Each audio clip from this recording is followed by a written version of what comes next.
नमस्कार, the wire में आपका स्वागत है। मैं हूं मीनाक्षी। शो है बात भारत की। भारत में सावन के महीने में भक्ति की लहर दिखाई पड़ रही है, पर ये भक्ति उस भक्ति से बिल्कुल अलग है जो हमने अपने बचपन में देखी थी या जिससे एक पीढ़ी जो गुजर चुकी है वो देख चुकी है।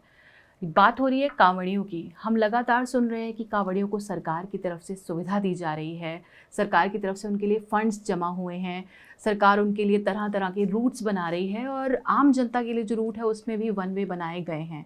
लेकिन इस बीच एक ऐसी चीज़ जो हमने देखी पिछले कई सालों में, वो कांवड़ के आधार पर धार्मिक भेदभाव का मामला है। पिछले साल उत्तर प्रदेश की सरकार ने कहा कि दुकानदारों को कांवड़ रूट पे जो दुकानें हैं उन पर अपने नाम बड़े बड़े लिखने होंगे। कुछ लोग इसके खिलाफ सुप्रीम कोर्ट गए और सुप्रीम कोर्ट ने इसे गलत माना कि इस तरह की नेम प्लेट नहीं लगाई जा सकती है।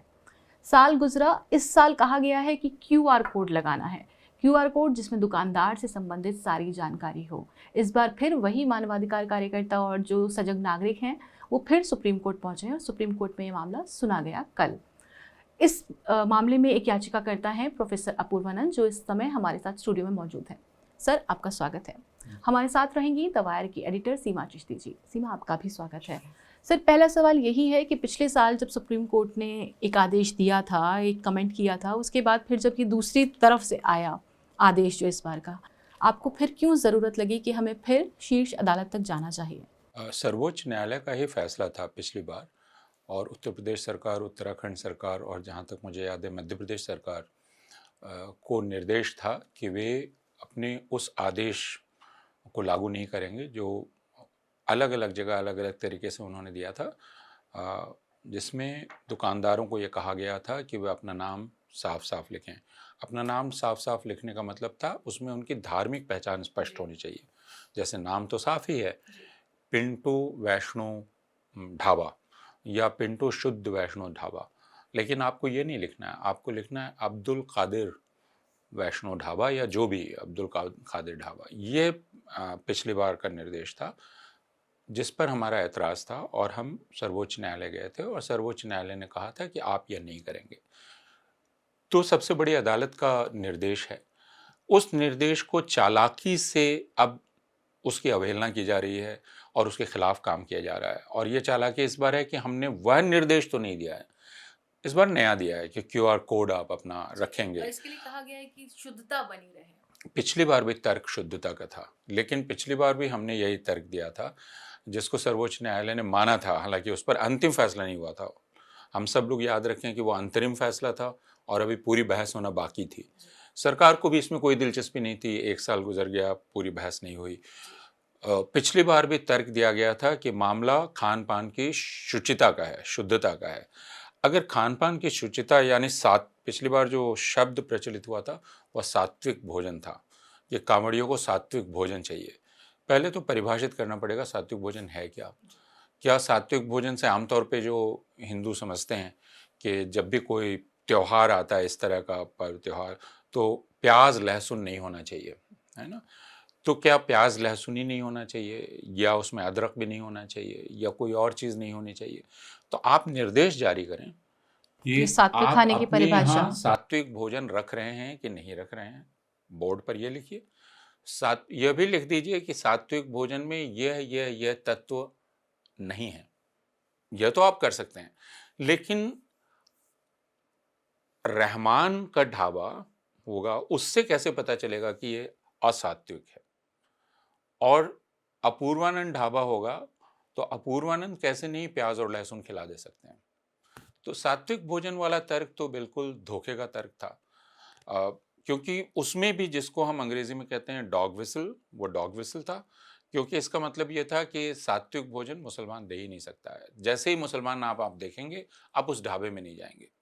और आपने अभी कुछ दिन पहले, 2 दिन पहले एक वीडियो देखा होगा जिसमें एक क्यूआर कोड देखकर कुछ कांवड़िए काफ़ी नाराज़ हो रहे हैं कि यह दुकान तो मुसलमान की है और हमने यहाँ से ले लिया, और वो सिख चला रहा था और वो उस पर आरोप लगा रहे हैं कि तुमने धोखा दिया।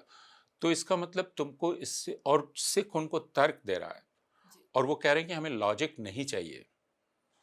तो स्पष्ट है कि लॉजिक नहीं चाहिए क्योंकि हम ये करना चाहते हैं। तो सात्विक भोजन, शुचिता का आधार क्यूआर कोड से कैसे पता चलेगा? जी, यही मेरा सवाल है कि ये जो शुद्धता है, ये क्या हाइजीन के आधार पर डिसाइड हो रही है या फिर धर्म के आधार पर?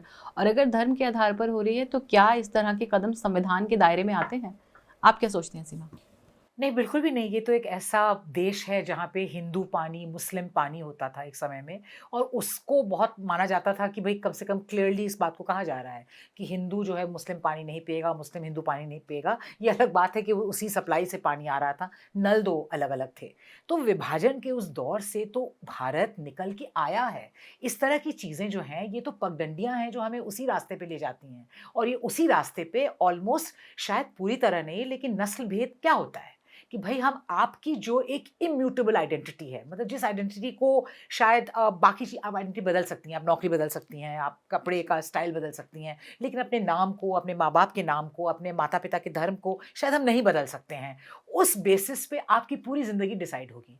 तो अब जैसा कि प्रोफ़ेसर पूर्णानंद बता रहे हैं कि अगर उस पे तय होगा कि आप व्यापार कर सकते हैं या नहीं, आप साथ मिल बैठ के खाना खा सकते हैं या नहीं, आपका अधिकार है संवैधानिक नहीं कि आप right to occupation, right to move around India और जहाँ भी हम दुकान चला सकें, अगर हम दूसरे तरह के क्वालिटी स्टैंडर्ड्स को हम अप्लाई करेंगे।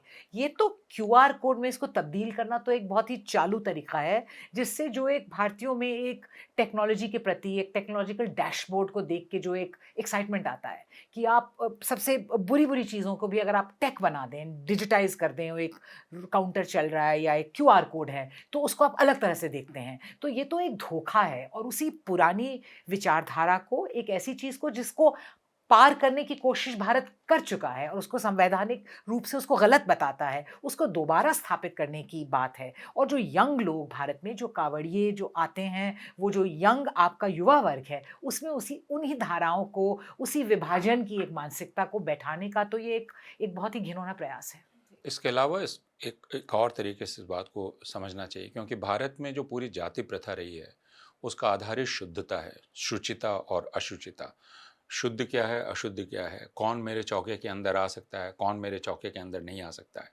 तो यानी पॉल्यूशन का, दूषण का जो पूरी धारणा है कि मैं किसी से स्पर्श होने से मैं दूषित हो जाऊंगा, मेरी शुचिता भंग हो जाएगी, कोई सड़क पर चलेगा तो भंग हो जाएगी, कोई मेरे घर के अंदर आ जाएगा तो भंग हो जाएगी। पूरी जाति प्रथा इस पर टिकी हुई थी और हमारे यहाँ जो अस्पृश्यता को गैरकानूनी ठहराया गया, अस्पृश्यता का आधार है शुचिता अशुचिता। जी। तो जब आप इस शब्द को वापस ले आते हैं सार्वजनिक चर्चा में, तो इसका मतलब आप अस्पृश्यता के खिलाफ जो संवैधानिक प्रावधान है उसको पूरी तरह से नकार रहे हैं।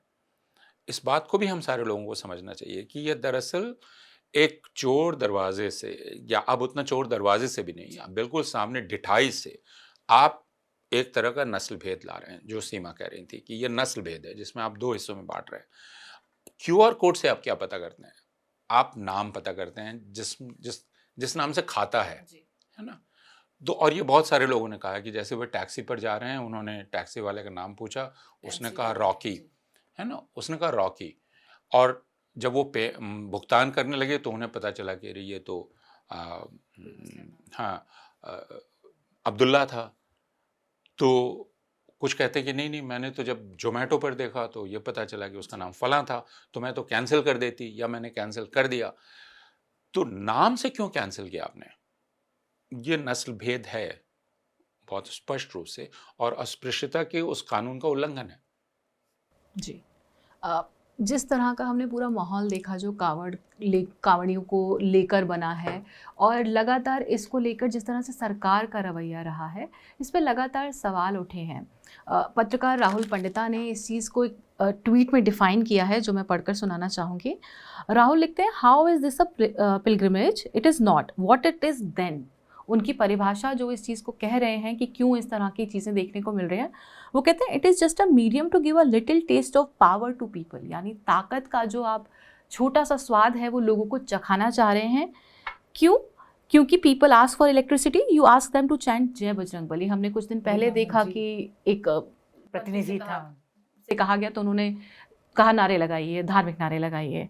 So a little illegal empowerment powered by the state. Patel showered from chopper, foot massage by police, blind eye to violence. हम देख रहे हैं लगातार कि इस तरह की घटनाएं आ रही हैं कि कहीं ना कहीं उत्पात हो रहा है जिसमें पुलिस बिल्कुल बेबस दिखाई पड़ती है। क्या हम राहुल की बात से इत्तेफाक रख सकते हैं कि ये एक तरीके का नशा देने की कोशिश है कि सत्ता का या ताकत का ये छोटा सा नशे का डोज है और आप इसको एंजॉय कीजिए, क्योंकि बाकी हम नौकरी तो आपको दे नहीं सकते या हम बाकी बुनियादी सुविधाएं तो आपको दे नहीं सकते। हम आपको तवज्जो दे रहे हैं, देखिए हम आपके ऊपर फूल बरसा रहे हैं, हम आपके लिए इतनी सुविधाएं हैं कि आपके लिए अलग एक रूट बना दिया गया जिस पर आपको चलना है, या तमाम तरीके की सुविधाएं देती हैं।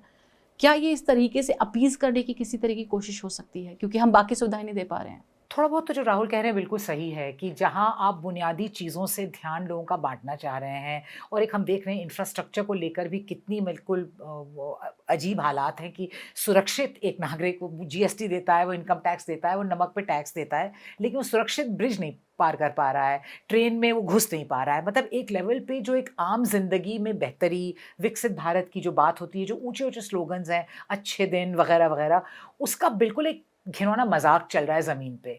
तो इस तरह के ओकेजन्स पे और धर्म का इस्तेमाल कि ओपियम ऑफ द मासेस मैं नहीं रिपीट करना चाहूँगी क्यों, लेकिन भाई क्लियरली आप कोशिश कर रहे हैं कि उसमें उसको आप टर्न कर दें। कांवड़ यात्रा से किसी को कोई प्रॉब्लम नहीं होनी चाहिए भाई। अगर कोई तीर्थ यात्रा पे चलना चाह रहा है, इसमें तो वो उसकी अपनी इच्छा है, उसको करना चाहिए। और वो इतना एक मुश्किल कदम उठा रहा है कि वो पानी बिना उस ज़मीन को छुए वो इतना रास्ता तय कर रहा है। उसको सुरक्षा देना, उसको ठीक खाना पहुँचा पाना, उसको उस हर तरह से करना, मैं उसके साथ हूँ। कोई भी पिलग्रिम हो, they are free to practice their faith, और उसमें सरकार की एक भूमिका है जो उसको करना चाहिए।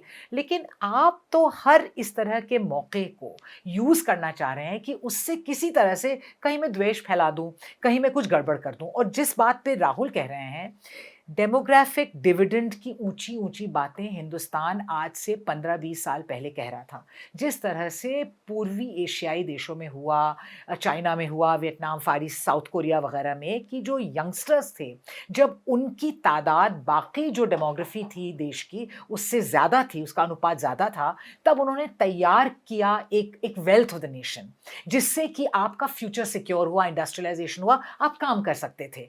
हमारा डेमोग्राफिक डिविडेंड के लिए हमने क्या किया है? जहाँ तक public health, public education, mid day meal, हर चीज़ पे तो मार है इस वक्त, और उसका कुछ आप सोच ही नहीं रहे हैं। यहाँ पे ये कोशिश है कि थोड़ा सा कि डीजे की आप बात कर लें, आपके पास अब सड़क पे कंट्रोल है, उसी से लोग शायद थोड़ा अच्छा महसूस करें, थोड़ा किक आए आपको और थोड़ा वायलेंस का मौका मिले, थोड़ा वो हो। तो ये तो एक पूरी तरह से एक बहुत बड़ा धोखा है आपके यंगस्टर्स पे। हम लोग क्या, आई थिंक 2/3 ऑफ इंडिया 29 साल से नीचे है या 35 साल से कम है उसकी उम्र है। सेंसस तो हुआ नहीं 14 साल तक, तो जब नया सेंसस आएगा तो ठीक तथ्य हमको पता चलेंगे। लेकिन जाहिर सी बात है कि युवा वर्ग ज़्यादा है, लेकिन उसको तो आप पूरे बहकावे में रख रहे हैं और यूज़ कर रहे हैं इन सब ओकेजन्स को कि अच्छा कोई त्यौहार आ गया, कोई यात्रा आ गई, कांवड़ यात्रा, कुछ और आ गई, कैसे इसको यूज़ किया जाए कि एक और फॉल्ट लाइन बना दी जाए, या एक और जो एग्जिस्टिंग फॉल्ट लाइन है उस पर सीमेंट, हाँ, उसका वही हाल किया जाए जो आप इंफ्रास्ट्रक्चर का कर रहे हैं कि ढा दिया जाए उसे पूरी तरह से। जी, आप सहमत हैं सर? बिल्कुल। ये दरअसल आप इसको सिर्फ कांवड़ यात्रा के संदर्भ में न देखें। अगर आप रामनवमी के जुलूस को देखिए, बाकी धार्मिक अवसरों पर निकलने वाले जुलूस को देखिए, तो भारतीय जनता पार्टी ने किया क्या है पिछले 11 साल में? उसने हिंदुओं को ये बताने की कोशिश की है कि अब सड़क तुम्हारी है, मुल्क तुम्हारा है, तुम जैसे चाहो पेश आ सकते हो। और इन सारे जुलूसों में, ये सारे जुलूस और कांवड़ यात्रा में भी 12-13 साल से ऊपर की उम्र के लोग, 12 साल से लेकर 25-30 साल तक के लोग रहते हैं। तो और उस उम्र में जो शरीर में ऊर्जा होती है, उसमें अगर आप ये एहसास दिला दें कि तुमको हिंसा का अधिकार है, जो सबसे बड़ी ताकत आपको मिलती है अगर आपको ये कह दिया जाए कि आपको हिंसा का अधिकार है, आप कर सकते हैं। तो आप सिर्फ इस बात की कल्पना करें कि एक जुलूस निकल रहा है बहराइच में, और उस जुलूस में लोग एक मुसलमान के घर में घुस जाते हैं, उसकी रेलिंग तोड़ देते हैं, और इसको कहा जाता है कि अब भारत में हम ये नहीं करेंगे तो कहाँ करेंगे? क्या इसका अधिकार हमको नहीं होना चाहिए? कासगंज में 26 जनवरी के दिन मुसलमानों के मोहल्ले में गणतंत्र दिवस मनाया जा रहा है, वहाँ से मोटरसाइकिल रैली निकलती है और वो कहते तिरंगा हैं कि यात्रा। हमको निकलना ही है। अगर भारत में हम नहीं निकल सकते तो कहाँ निकलेंगे?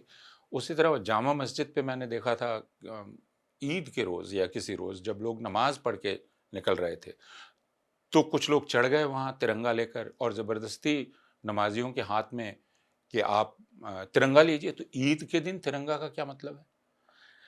यह जो एहसास दिलाया जा रहा है पिछले 11 साल से हिंदुओं को कि आप जहाँ चाहें वहाँ हिंसा कर सकते हैं और राज्य आपके साथ है या राज्य आपका ही है। तो पुलिस अधिकारी पाँव पखाड़ रहा है कांवड़ियों के, पुष्प वर्षा हो रही है। इससे एक झूठा एहसास होता है कि ताकत मेरे पास है। तो बाकी जगह हमारे पास ताकत नहीं है, आपको तहस-नहस कर दिया जाएगा आपका जीवन। नोटबंदी की गई, आप कतार में खड़े हो गए, आप बिल्कुल लाचार हैं।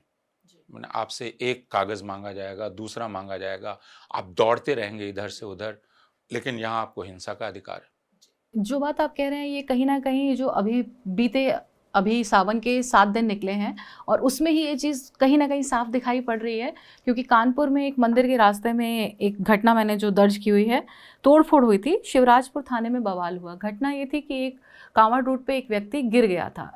उसके साथ जो लोग थे उनको लगा कि ये इसको पुलिस की लाठी लगी या किसी ने मारा। उसके बाद उनका पुलिस से झड़प हुई, वो लोग शिवराजपुर थाने में घुस गए, वहाँ पे तोड़-फोड़ हुई।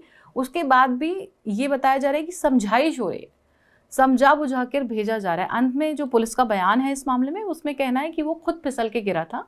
बावजूद इसके वहाँ बहुत सारे असामाजिक तत्व थे जिन्होंने और उपद्रवी थे जिन्होंने ये उपद्रव किया। इसके लिए मामला दर्ज हुआ है, पर हमें पता है कि वो कहाँ जाने वाला है।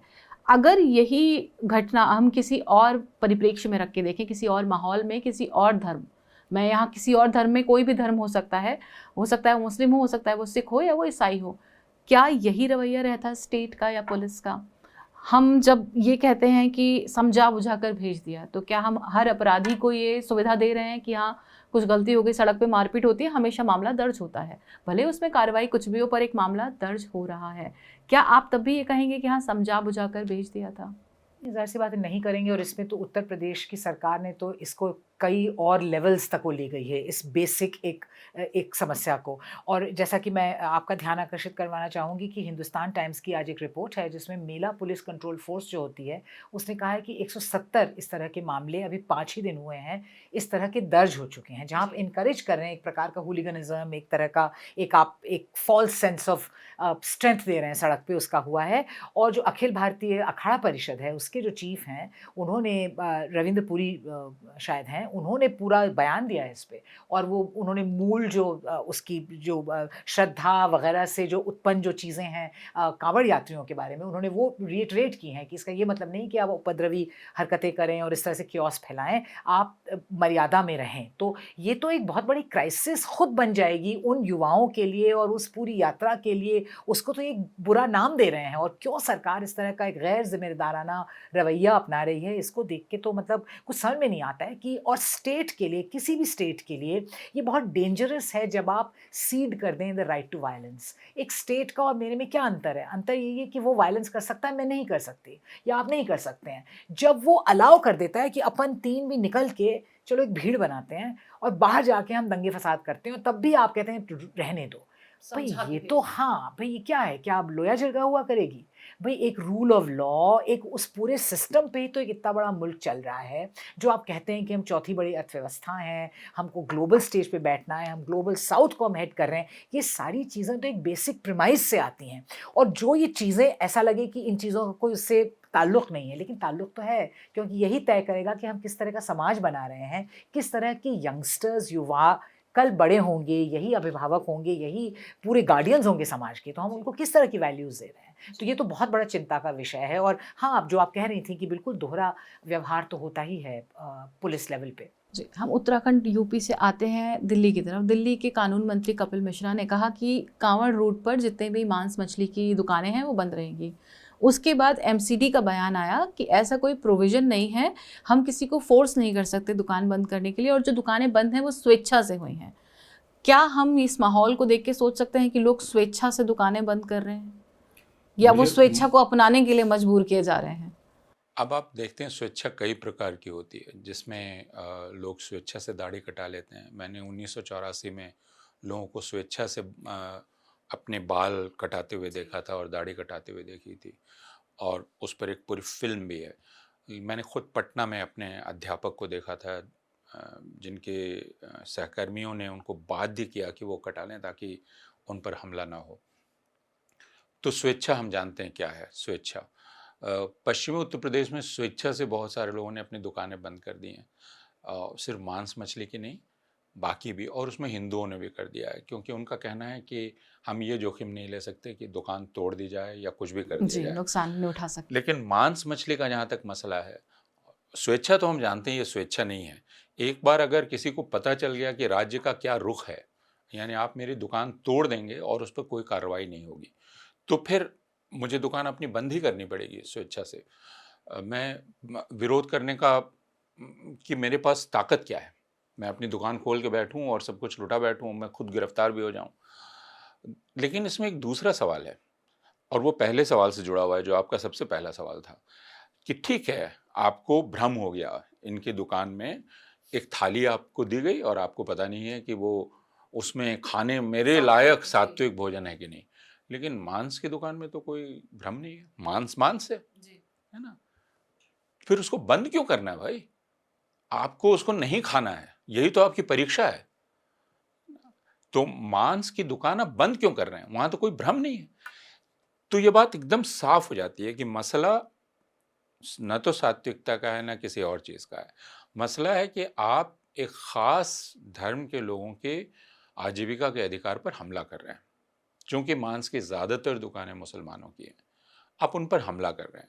जब आप गो हत्या के खिलाफ बात करते हैं, और इसको पूरे संदर्भ में ही देखना चाहिए, तो आप जानते हैं कि उस कारोबार में नीचे स्तर तक कौन कौन लगा हुआ है, टैनरी का काम, बाकी तमाम चीजें, किस जाति वर्ग से किस उनका जाति के ताल्लुक लोग है। हैं, आप उन पर हमला कर रहे हैं, बिना बोले हमला कर रहे हैं।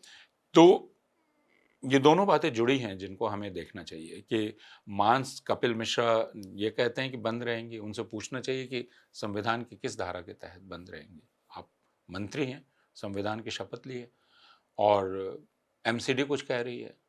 असलियत हम सारे लोग जानते हैं। इसका मतलब ये पूरा मुल्क एक धोखे में जी रहा है। इसके साथ साथ दूसरा एक पहलू मैं देख पाती हूँ कि मांस की दुकानें बंद है, पर अगर कोई जो समर्थ लोग हैं वो मंगाना चाहें, वो तमाम ऐप्स के जरिए मंगा पा रहे हैं, या कुछ जो फैंसी जगहों की दुकानें हैं वो नहीं है। तो यहाँ एक आय वर्ग का भी कहीं ना कहीं वो विभेद दिखता है। मैं उससे सहमत नहीं हूँ, आय वर्ग से। वो एक दूसरी चीज है। असल इरादा है एक वर्ग के आर्थिक कारोबार को खत्म कर देना, और वह वहां पर लागू हो रहा है। अगर उससे ऊंची आय वर्ग का भी मुसलमान प्रभावित होगा तो उस पर भी हमला किया जाएगा।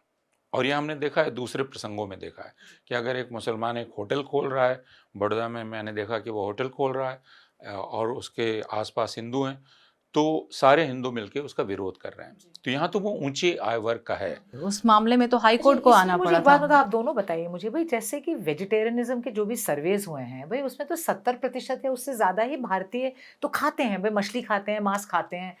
तब भी इस प्रकार के जो अटैक्स हैं पूरे नॉन वेजिटेरियनिज्म पे, इसका क्या मतलब है और ये कैसे सक्सीड हो पाते हैं? नहीं, नॉन वेजिटेरियनिज्म पर अटैक नहीं है। इसको फिर हमें समझना पड़ेगा कि एक तरह का धोखा दिया जा रहा है हिंदुओं को। हिंदू भी जानते हैं कि हम क्या कर रहे हैं। हिंदू को भी पता है कि मामला मांसाहार का है ही नहीं, मामला है इसके बहाने हमला कर देने का। तो ये हिंदुओं को पता है, और इसीलिए जब हम ऐसे सर्वे सामने लाते हैं तो वो कहते हैं इससे क्या।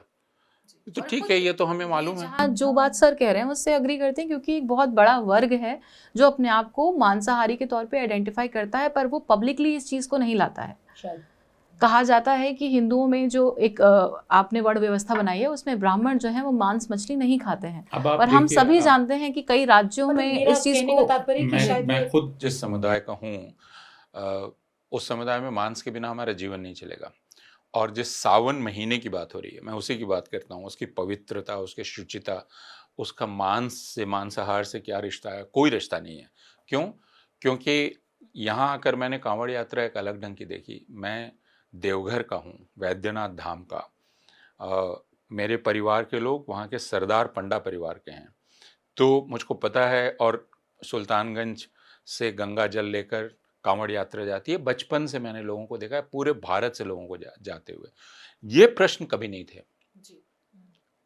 ये सवाल जो यहाँ उठ रहे हैं कभी नहीं थे, कभी किसी ने मांग नहीं की।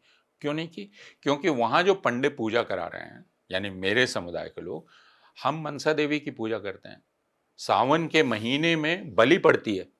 फिर नहीं, मैं ये कहना चाह रही थी कि ये एक तरीका भी है जिस तरह से आप एक पूरा सामाजिक परिवर्तन भी लाना चाह रहे हैं, कि आपने ऐसा वो कर दिया है कि नॉन वेज कि वेजिटेरियनिज्म को ही आपने एक ऐसा बना दिया है कि प्योरिटी वगैरह से वो लिंक्ड है, जिससे वो पूरा एक मैसेज भी जा रहा है। तो आई एग्री विद यू कि ये मतलब मेरा सिर्फ ये कहना है ना कि वो एक तरह का सेल्फ डिसेप्शन है, जिसमें हिंदू जानबूझकर कह रहे हैं कि हम इसमें विश्वास करते हैं, जानते हुए कि वो नहीं करते हैं। बड़ी बड़ी विचित्र, हाँ, ये कि उनको पता है कि हम झूठ बोल रहे हैं, लेकिन झूठ बोल रहे हैं क्योंकि असल मकसद मेरा इन पर हमला करना है, और इसके लिए मुझे ये झूठ बोलना पड़े तो कोई बात नहीं।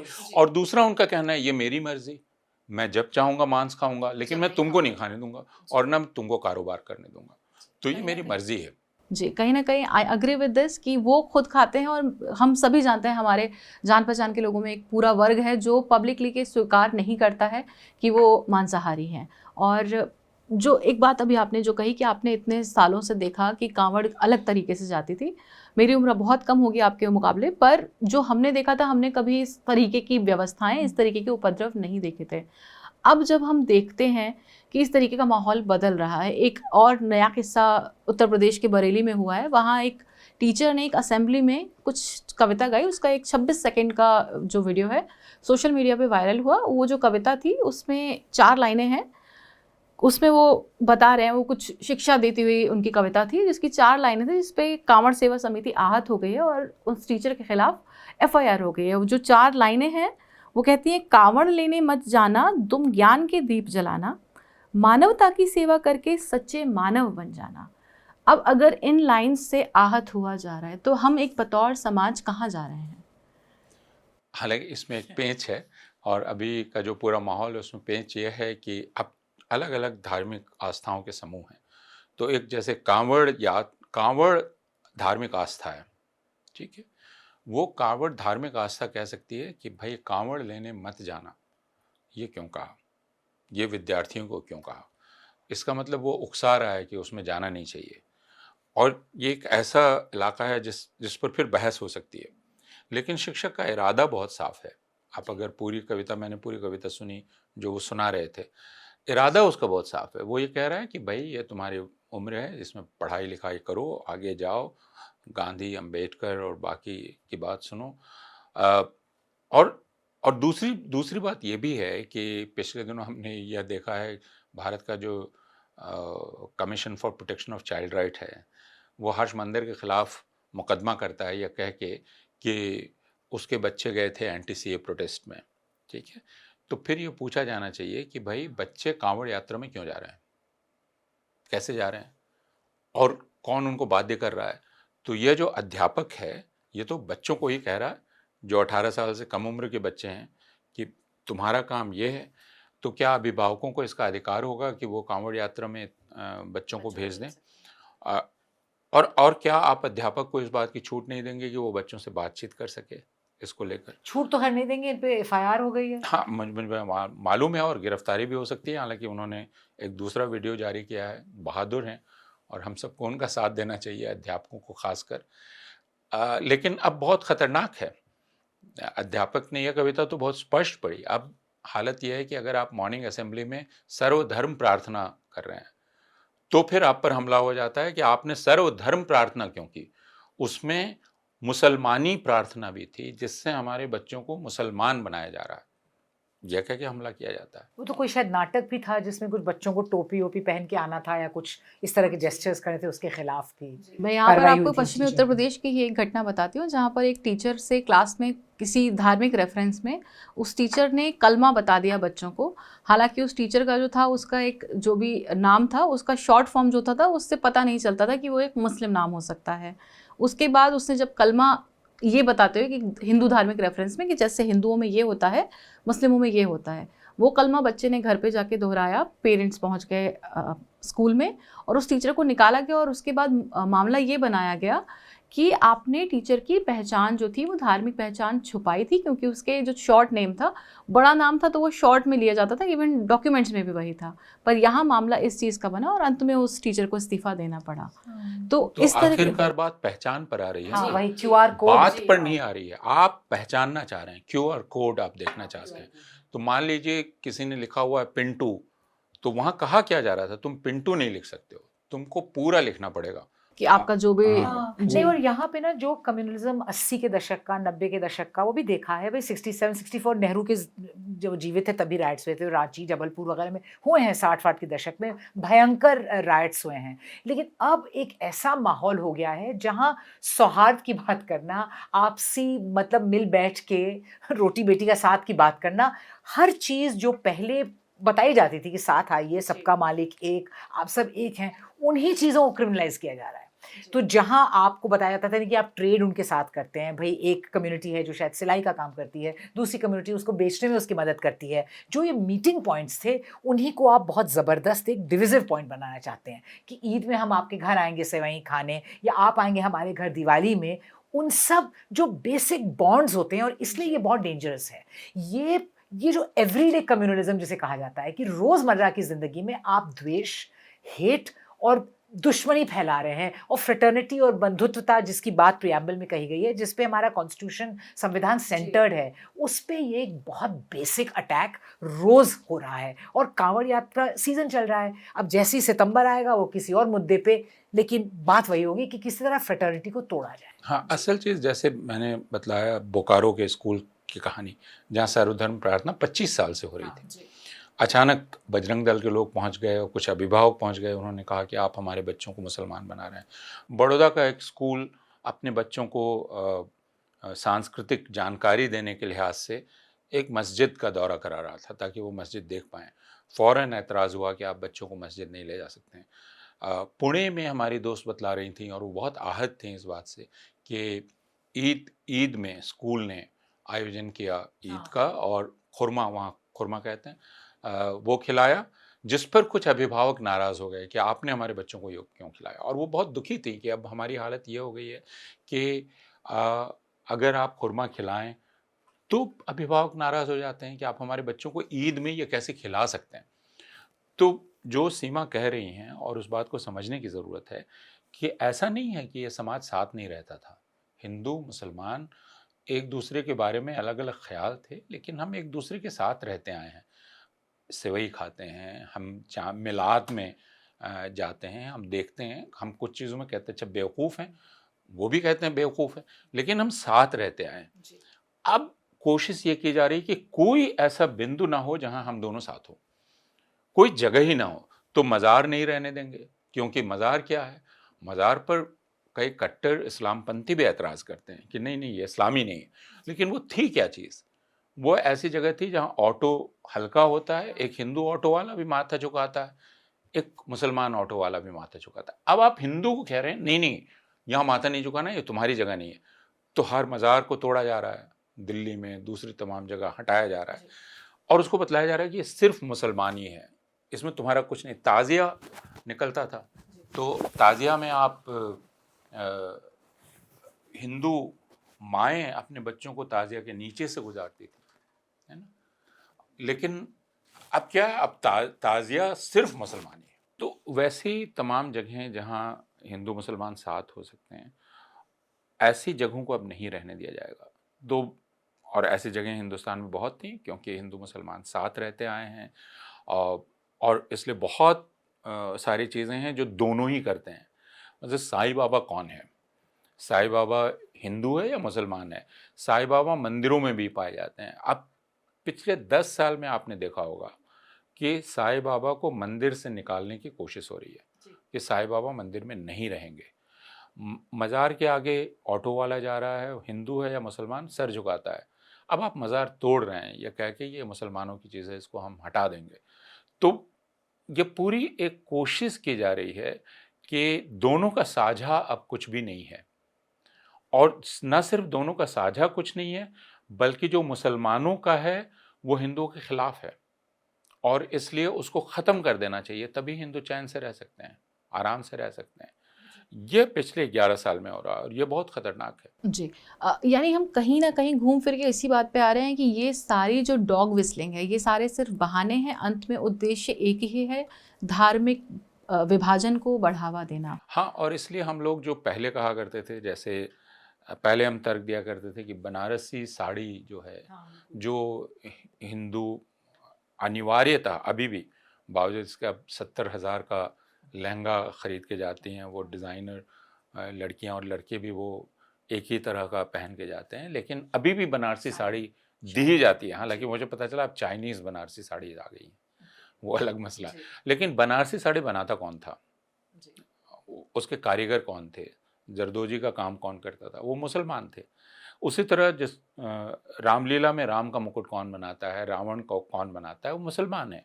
दिल्ली में भी कांवड़ कौन बनाता है, वो मुसलमान है। तो शायद कल को ये भी कहा जाएगा कि नहीं नहीं नहीं, अब ये हम इनका बनाया हुआ हम इस्तेमाल नहीं करेंगे। पर इस तरह की कोशिशें शुरू हो चुकी हैं, छुटपुट जो नेता हैं वो इस तरह के बयानबाजियां दे रहे हैं। लगातार हम सुनने को मिलता है कि फलां चीज़ वो कर रहे हैं तो अब तुम भी करना सीखो। छोटे शहरों में इस चीज़ का जो तोड़ था वो बार बार नायिका के लिए निकला था कि आप मुस्लिम नायिका ना जाएं, आप हिंदू नायिका जाएं। तो इस तरह दर्जी भी इस तरह की कोशिशें भी लगातार इसी भारत में दिखाई पड़ रही हैं हमें। आपकी याचिका पर अब 22 जुलाई को सुनवाई होनी है, सरकारों से जवाब मांगा है सुप्रीम कोर्ट में। तब तक इस बारे में टिप्पणी करना मुझे नहीं लगता कि उचित होगा, पर कहीं ना कहीं हम ये बात समझ सकते हैं कि इसका उद्देश्य वो नहीं है जो दिखाया जा रहा है। आप दोनों हमारे कार्यक्रम में शामिल हुए, आपका बहुत बहुत धन्यवाद। नमस्कार।